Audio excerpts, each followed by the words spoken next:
kind of a review of where we were in 2024 and some of the good things that happened. Sure. I'd love to talk about the good things county government doing. And you're spot on. We as elected officials are entrusted with public funding, and we need to make sure we're fiscally responsible with that funding. So why don't I start with that first? As you may recall, back in 2021, the county embarked on a strategic plan, and we've got 5 strategic anchors that came out of that, one of which is fiscal responsibility. So when we look at how we set our goals every year and how we measure ourselves against what we're doing around those strategic anchors. So with fiscal responsibility, certainly the budget is a big piece of that. And this year, as we went into the year, we had a $20 million gap that we had to close. So that required a lot of effort from a lot of people to close that gap. And as you know, we did not raise county taxes.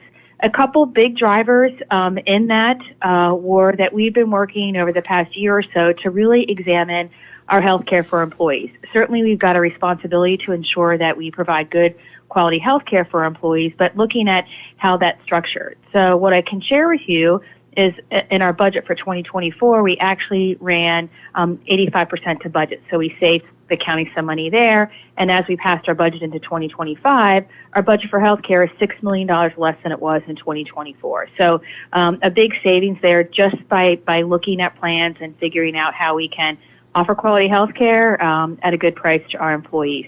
In addition, related to fiscal responsibility, last year, we saw the market changing, and we had an opportunity to refinance one of our bonds, which saved county taxpayer dollars, $3 million. So we are very, very serious about fiscal responsibility and being good stewards of the money we're entrusted with. Julie, as people listen to this, and you're used to dealing with this all the time, but a lot of people say, okay, well, a $20 million gap, where does that come from? How do you just kind of break that down a little bit for people who might not be used to dealing in that kind of language on a regular basis and might wonder, well, where did all that come from? Yeah, so part of it came from healthcare. Part of it also came working with our executive directors and directors and really taking a look at our budgets and where we can reduce expenses. And I have to commend our directors. They really tightened the belt and looked where, we could cut expenses.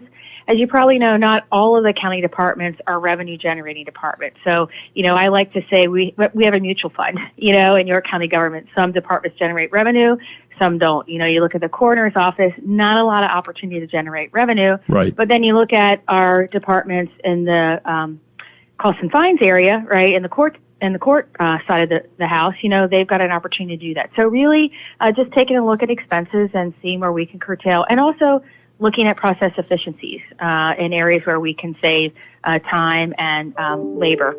Okay, so you're doing a little bit of the Doge thing on the regular basis there, is what you said. We didn't have to call Elon Musk in, but you're doing that with all the various heads of the various departments and so forth on a regular basis. Would that be a fair statement? Yeah, I have to give a lot of credit to my time at GE. When I first got to GE, Jack Welch was the CEO, chairman of the board at the time, and right. He was really into Six Sigma. So I went and got myself certified as a Six Sigma black belt. So that kind of process efficiency stuff it's been in my DNA for a long time. What is a Six Sigma? You got to tell people that, because again, that's a term that most people aren't even aware of. So tell them a little bit about that. Yeah, I know. When I make that comment, people think I've got this black belt in karate, and it's nothing to do with karate. So right. Six Sigma was a process by which we're trained to look at a process, identify where there's gaps in a process, where there's problems, and then identify ways to basically close a gap in those process efficiencies.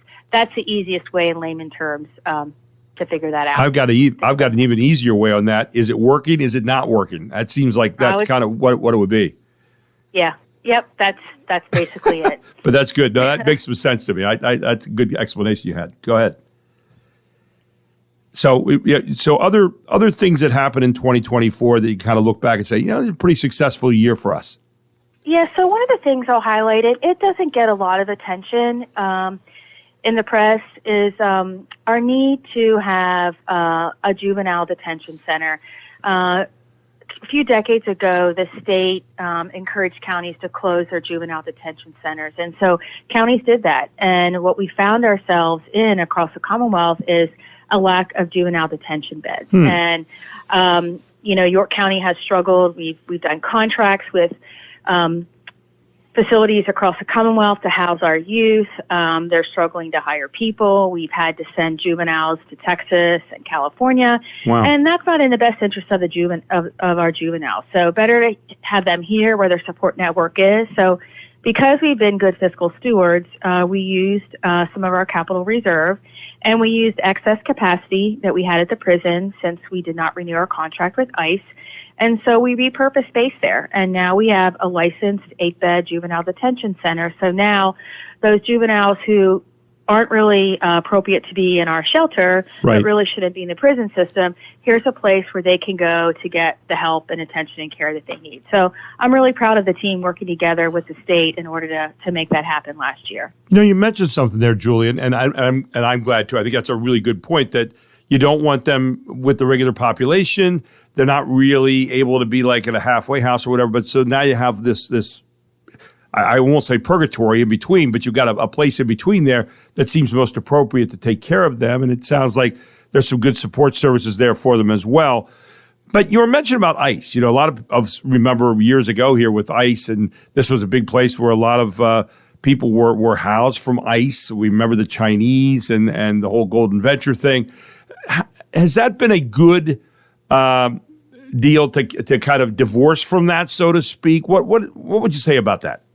Yeah, honestly, it was a really easy decision to make when we put our fiscal hat on. Right. The county just was not, we were losing money on that arrangement. And what it has done for us is it has freed up about 46,000 square feet of capacity at the prison, where we've been able to do things to put the juvenile detention center there.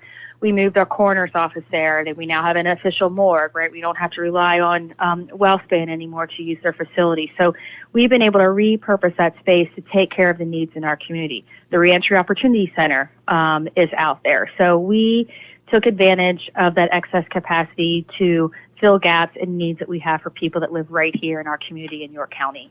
Final couple of things here this morning. We have about 3 minutes left, and just want to get a couple more things that you've looked at, because you're looking at the whole panorama of what's going on all around the county. And I think we all appreciate the fact of telling us where money's being spent and how things are being done. So a couple other things that we launched last year. First time ever, we conducted a freight study in our community that was led in conjunction with the York County Planning Commission. I think most folks listening to your show know that we move a lot of freight up and down the 83 corridor. So, again, planning for the future when we look at operations and infrastructure. What do we need to do to ensure that we've got good highways and byways as the need to transport freight increases? The other thing we did in conjunction with the York County Economic Alliance is launched a housing study. The last time a housing study was done in York County was in 2007, so it was about time to take a look at that. And that was the gamut, right, from affordable housing to fair market housing. So we're now working through the actions that were identified and the gaps to put plans in place to address those housing needs in our community.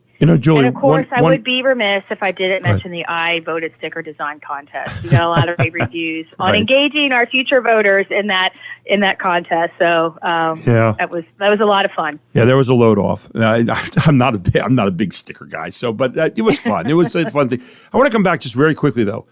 So many warehouses going up in our county, and I know a lot of people are saying, "Hey, look at all the land that was farmland and so forth getting taken up by warehouses." I know you're aware of that. Some of the roads are taking a beating, and people are asking that question. I'm sure you're asking the same kind of questions. What would you say to people, without trying to solve all the problem here in 1 minute, but what would you say to people about that who have those concerns? Yeah, well, as leaders in our community, we have to balance the need to conserve and preserve land, which is very important. And we also have to make sure that we are a community that develops land and drives economic growth. So both have to exist for communities to be viable.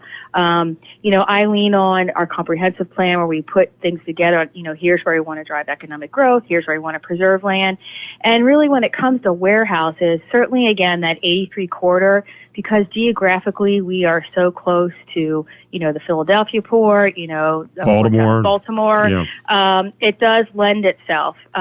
Regards to the actual zoning for warehouses, that is all done at the local municipal level. So Right. we do what we can to navigate that and educate the community, but those are decisions that really reside at the local municipal level in regards to zoning and what's appropriate and not appropriate. And I know a lot of people, though, are looking at the roads and so forth, and that's something maybe we can talk about in future visits on how that's all being taken care of and looked at, because I know that's a major concern when you get all those extra trucks and so forth coming in here on our roads, and where we're going to go with all that stuff in the long run. But Julie, I appreciate you taking the time this morning, as always, and we'll look forward to talking to you again next week, same time, same station. How's that sound?